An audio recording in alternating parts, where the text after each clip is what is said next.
Mobile side कर लेने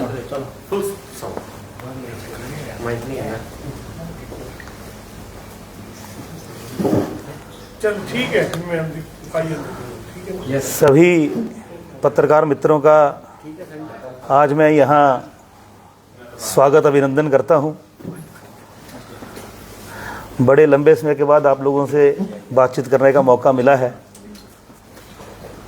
सबसे पहले तो मैं आभार व्यक्त करूंगा हमारी भारतीय जनता पार्टी के शीर्ष नेतृत्व का, हमारे प्रदेश के अध्यक्ष डॉक्टर राजीव बिंदल जी का, कि जिन्होंने मुझे प्रदेश भारतीय जनता पार्टी की टीम में प्रवक्ता के तौर पर काम करने का अवसर प्रदान किया है। समय समय पर आप सबके साथ समाज के जनता के मुद्दों को लेकर हम रूबरू होते रहेंगे। आज एक पहली बार अपने गृह क्षेत्र में आप सबके साथ मिलने के लिए हमने एक योजना बनाई थी कि आपके साथ बैठेंगे और थोड़े मुद्दे जो यहाँ के ज्वलंत हैं उनके ऊपर भी बातचीत करेंगे। वैसे तो बहुत बड़ी आपदा हिमाचल प्रदेश के ऊपर इस समय आई है। कुल्लू मनाली में, मंडी के सिराज में और चंबा, भरमौर, मणिमहेश में बहुत ही नुकसान प्राकृतिक जो आपदा आई है उससे हुआ है। जो पीड़ित हैं उनके प्रति हम अपनी संवेदना व्यक्त करते हैं पार्टी की ओर से, हम सब की ओर से। और इसी के साथ मैं आप सबके ध्यान में है कि पिछले 2 दिन से चंबा, मणिमहेश में किस प्रकार से ये आपदा आई है, कितने लोग वहाँ पर फंसे हुए हैं। आज वीडियोस देख रहे थे, 2 दिन से तो नेटवर्क नहीं था तो वहाँ से कोई खबर नहीं आ पा रही थी। आज वीडियोस के माध्यम से पता चला कि हज़ारों की संख्या में लोग जो सड़क बह गई है उसके मतलब पैदल चल के वहाँ से आ रहे हैं। और हमारे मुख्यमंत्री जो सुख की सरकार कहते हैं वो बिहार में बैठे हैं। प्रदेश में आपदा आई है और मुख्यमंत्री प्रदेश का विधानसभा को छोड़ के और साथ में इस आपदा की घड़ी को जहां उनको इन पीड़ित परिवारों के साथ होना चाहिए था, वहां वो इस समय बिहार में जाकर अपनी पार्टी के कार्यक्रम में हैं, अपने आका को खुश करने के लिए। बहुत दुर्भाग्य की बात है इस प्रदेश के लिए ये। साथियों, मैं इसके साथ साथ आपसे ये भी बात करना चाहूँगा कि पिछले लगभग 3 सालों से लगभग 3 साल ये कांग्रेस सरकार पूरा करने वाली है। जो झूठी गारंटियों के ऊपर सरकार आई, तरह तरह के प्रलोभन इन्होंने जनता को दिए और उन प्रलोभनों के माध्यम से ये सत्ता में आए और सत्ता में आकर मित्रों की सरकार बन गई। अपनी सुख सुविधाओं के लिए सभी प्रकार के कामों को ये पूरा करने लगे, लेकिन जो जनता से जुड़े हुए विषय हैं उनके ऊपर इनका ध्यान नहीं है। पालमपुर में ही बात करें तो पर्यटन की राजधानी कांगड़ा को बनाया इन्होंने। उस निर्णय का हम भी स्वागत करते हैं कि कांगड़ा में पर्यटन बढ़ना चाहिए, लेकिन पालमपुर में एक पर्यटन विलेज बनाने का जो प्रस्ताव इन्होंने डाला, 3300 कनाल भूमि, और कितनी कीमती भूमि है वो, कृषि विश्वविद्यालय की भूमि। उस भूमि को जो है वो टूरिज्म विलेज में बदलने का इन्होंने, जब वहाँ से यूनिवर्सिटी से और ऊपर से गवर्नर महोदय से उसकी अनुमति नहीं मिली तो ये सरकार सुप्रीम कोर्ट में चली गई। ऐसा क्या है इस टूरिज्म विलेज के पीछे कि इनको सुप्रीम कोर्ट जाना पड़ा? पालमपुर में बहुत सारी ऐसी पर्यटन की योजनाएं हैं जो बहुत लंबे समय से लंबित पड़ी हैं, चाहे वो रोपवे का प्रोजेक्ट हो, उसके ऊपर यहाँ के जो हमारे चाहे स्थानीय विधायक हैं, यहाँ से मुख्यमंत्री के सलाहकार भी हैं, लेकिन उनका ध्यान इस तरफ पता नहीं क्यों नहीं जाता। और वो स्वयं भी पर्यटन व्यवसाय से जुड़े हैं, लेकिन ये रोपवे जिसका पैसा केंद्र सरकार ने खर्च करना है, आदरणीय नितिन गडकरी जी के विभाग से उसके लिए अनुमति मिली है। यहाँ पे क्लियरेंस ही सरकार द्वारा दी जानी है, प्रदेश सरकार द्वारा खाली, लेकिन वो आज दिन तक प्रोजेक्ट नहीं सिरे चढ़ पाया। पर्यटन की दृष्टि से अगर आपको पालमपुर को विकसित करना है तो बहुत बड़ा मील का पत्थर है वो, लेकिन आप अपना ध्यान, जनता का ध्यान भी और बाकी ध्यान भी डाइवर्ट कर रहे हो। और आप ये 3300 कनाल की भूमि किसी बाहर वाले को दे रहे हो। बनना चाहिए टूरिज्म विलेज, हम नहीं कहते कि नहीं बनना चाहिए, लेकिन किसी शिक्षण संस्थान के पास नहीं बनना चाहिए। बहुत सारी ऐसी भूमि है, बगौड़ा की तरफ चले जाएं और तरफ चले जाएं, बहुत सारी ऐसी सरकारी भूमि है जहां बनाएं। हमारा विरोध टूरिज्म विलेज बनाने का नहीं है, हमारा विरोध कृषि विश्वविद्यालय की भूमि में नहीं होना चाहिए। इसके ऊपर कोई स्पष्टीकरण आज तक नहीं दिया किसी ने। और दूसरा ज्वलंत विषय जो पालमपुर से जुड़ा हुआ है, सीधा सीधा आम जनमानस से जुड़ा हुआ है। हमने, भारतीय जनता पार्टी की सरकार ने, आदरणीय जयराम ठाकुर जी की जब सरकार थी, पालमपुर को नगर निगम बनाया। बहुत सारे आप साथियों ने, बहुत सारी संस्थाओं ने ऐसा अपना दिखाया विश्वास कि नहीं, नगर निगम होना चाहिए, पालमपुर में विकास बढ़ेगा। आपके सामने है, नगर निगम अपना कार्यकाल लगभग पूरा करने जा रही है।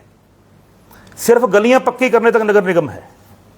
केंद्र सरकार ने पैसा दिया नगर निगम को सीवेज का, लेकिन वो सीवेज का प्रोजेक्ट अभी तक सिरे नहीं चढ़ पाया।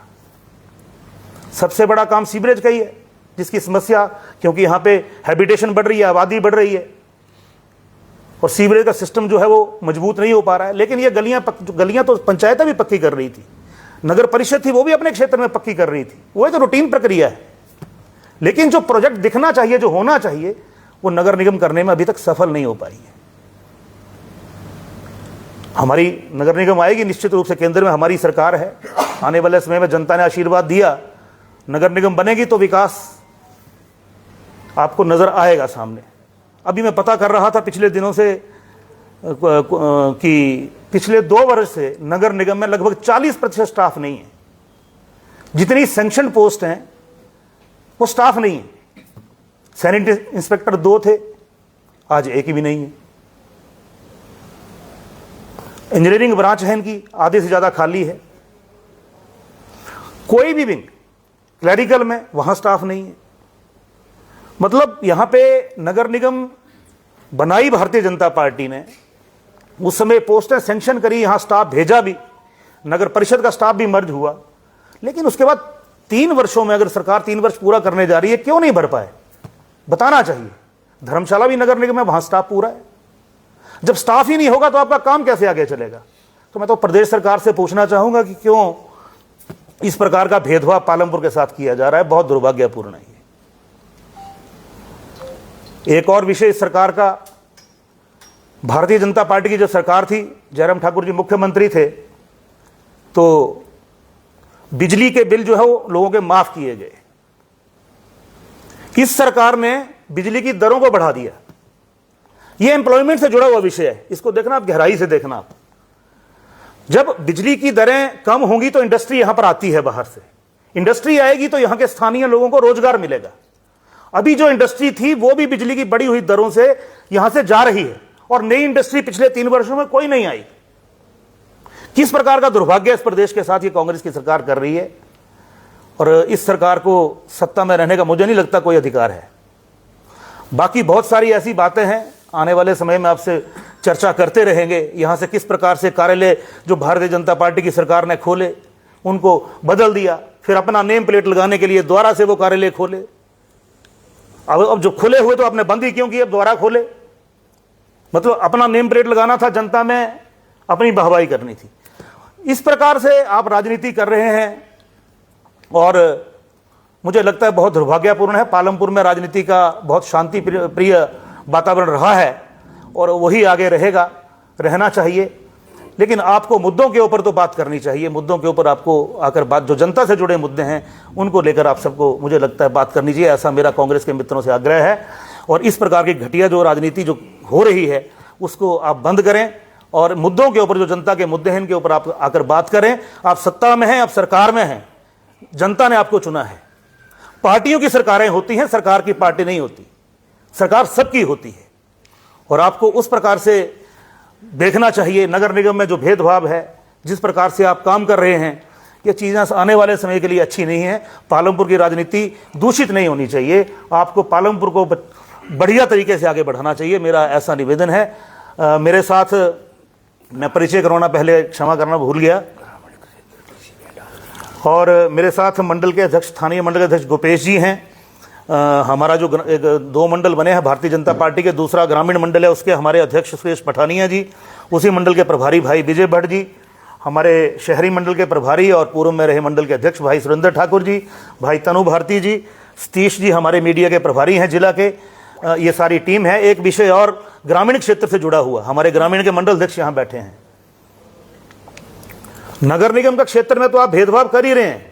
आपने ग्रामीण क्षेत्र में town and country planning act लागू कर दिया, बिना किसी सर्वे करवाए हुए, बिना किसी डेवलपमेंट प्लान के आप लोगों को वहां परेशान कर रहे हैं। एक्ट लागू होना चाहिए, प्लानिंग होनी चाहिए, हम उसका विरोध नहीं करते, लेकिन जो कमर्शियल प्रोजेक्ट कोई बना रहा है, कोई बड़ा प्रोजेक्ट बना रहा है, उसको अप्रूव करने की जरूरत होनी चाहिए।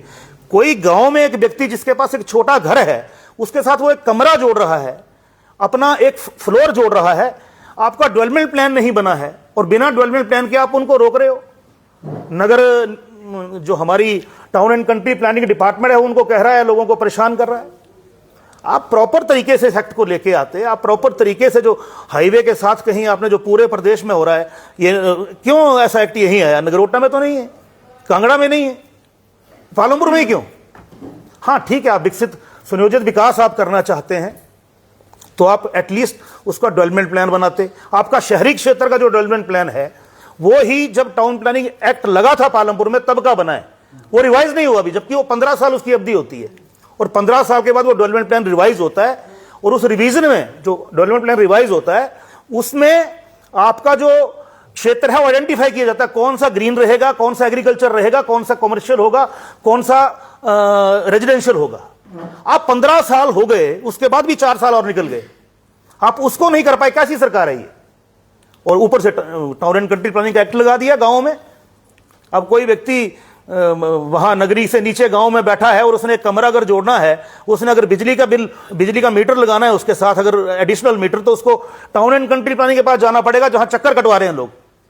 तो इस प्रकार का आप आम जनता के साथ, जो गांव की जनता है, ग्रामीण जनता है, उनके साथ भेदभाव कर रहे हैं। मुझे लगता है बहुत दुर्भाग्यपूर्ण है। मुझे इतनी बात करनी थी। आप सबका बहुत बहुत धन्यवाद। आपको कुछ बात करनी हो तो। विनय जी, आपको प्रदेश भाजपा का बहुत ही शीर्ष पद मिला है, तो आपने काफ़ी ऊंची छलांग भी लगाई है, हम ये कह सकते हैं। तो पालमपुर के लोगों को भी उम्मीद है, जो भाजपा से जुड़े हैं या आपकी पार्टी से बड़े पुराने सिपाही हैं, आपके मन में क्या है कि पालमपुर के विकास के लिए आपने क्या सोचा है कि आप सेंटर से या अगली सरकार आने पर आप यहाँ क्या करेंगे नया हो? देखिए, निश्चित रूप से जब भारतीय जनता पार्टी की सरकार पहले थी, आदरणीय जयराम ठाकुर जी यहाँ से मुख्यमंत्री से इस प्रदेश के, यहाँ से विधायक भाजपा का नहीं था। मुझे जिलाध्यक्ष के तौर पे 1.5 साल काम करने का मौका मिला, और उसके बाद चेयरमैन के रूप में त्रिलोक कपूर जी ने यहाँ पर काम किया, और 5 वर्षों तक ये अनुभव नहीं होने दिया हमने कि यहाँ पे भारतीय जनता पार्टी का विधायक नहीं है। हम जो कार्यालय लाए, हम किसी को पूछ कर नहीं लाए।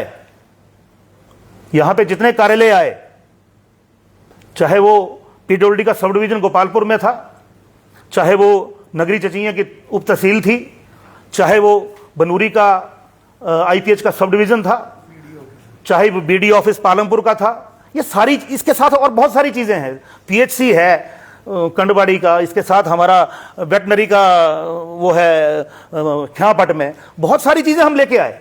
और निश्चित रूप से जब बिना विधायक के हम चीजें लेके आए, अगली बार भारतीय जनता पार्टी का विधायक पालमपुर से बनाएंगे और भारतीय जनता पार्टी की सरकार प्रदेश में होगी, आप परिवर्तन देखेंगे, फर्क देखेंगे कि भारतीय जनता पार्टी कितना विकास लेकर आती है। विनय जी, कोई मास्टर प्लान आपका प्रोजेक्ट कोई बड़ा जिससे टूरिज्म पालमपुर में बढ़े, जो आपको लंबे समय से लगता है रुका है और पालमपुर में होना चाहिए कोई ऐसा प्रोजेक्ट? अभी ऐसी योजना बैठेंगे, सारे पार्टी के साथियों के साथ चर्चा करेंगे, उसके बाद जो भी पार्टी के साथी और जनता की जो भी डिमांड होगी उसको निश्चित रूप से पूरा करेंगे। अब विनय जी, मैं ग्रामीण क्षेत्र की बात करूं, जैसे आपने बात की टाउन एंड कंट्री प्लान जो ये गांव में लागू हुआ है, जैसे पालमपुर विधानसभा है, 16 विधानसभा है, पालमपुर के 18 से ज्यादा गाँव है, 16 से 14 से ज्यादा गाँव है। भाजपा ने अब तक इसका मीडिया तक और गाँव तक विरोध किया है, लेकिन जो गाँव के लोग उसमें परेशान हुए, उसको लेकर भाजपा आगे क्या इसमें करेगी? कुछ है कोई एक्सीडेंट? निश्चित रूप से जब हम बातचीत करेंगे बैठकर इसमें, और जो भी इसमें आगे हमें करना होगा उसको करेंगे, इसलिए मैंने आपसे ये बात कही है। विनय जी, हिमाचल का प्रीमियर हायर एजुकेशन इंस्टीट्यूट है एग्रीकल्चर यूनिवर्सिटी। 21 अगस्त 2023 से अब तक वहां नियमित कुलपति की नियुक्ति नहीं हो पाई है, और भारतीय जनता पार्टी भी इस मुद्दे को लेकर बहुत ज्यादा मुखर नहीं दिख रही है। इस तरह के प्रीमियर इंस्टीट्यूट में यदि मुखिया नहीं होता है तो इंस्टीट्यूट पीछे की तरफ चलता है, आगे की ओर जाने। क्या कहना चाहिए? ये सुख की सरकार है, मित्रों की सरकार है। जो मित्र कहेंगे वही होगा। मित्र मिला नहीं ना। और मुझे लगता है कि कोई यहाँ के लिए उपयुक्त मित्र नहीं मिला अभी तक।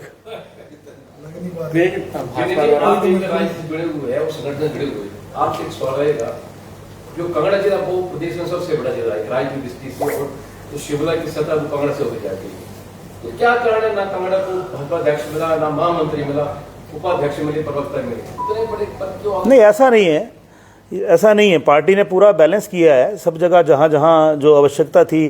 3 उपाध्यक्ष हैं हमारे यहाँ से, हम 4 प्रवक्ता हैं यहाँ पे, और सचिव हमारे यहाँ से हैं। तो जो बैलेंसिंग है, ये पूरी बैलेंसिंग है, और पार्टी का संगठन का अपना निर्णय रहता है। ये उम्मीद थी कि कांगड़ा बड़ा जिला, उसको एक बड़ा पद मिलना चाहिए।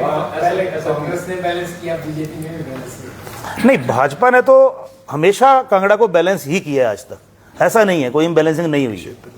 हॉस्पिटल को लेकर पालमपुर के विधायक ने विधानसभा में ये कहा है कि भाजपा वहां पे राजनीतिक रोटियां सेक रही है, जबकि भारतीय जनता पार्टी की सरकार के समय कांग्रेस ने भी वहां पे धरना प्रदर्शन किया था।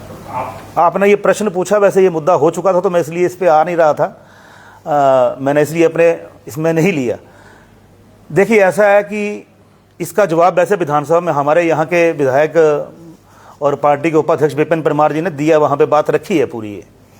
और यहाँ पे भी पालमपुर की जनता इकट्ठी होकर जो धरना प्रदर्शन उस दिन हुआ था, उसका विधायक जी ने कहा कि एसआरशिप के लिए यहाँ से जो डॉक्टर्स हैं वो गए हैं। एसआरशिप की परमिशन तो सरकार ने ही दी ना सबको इकट्ठे।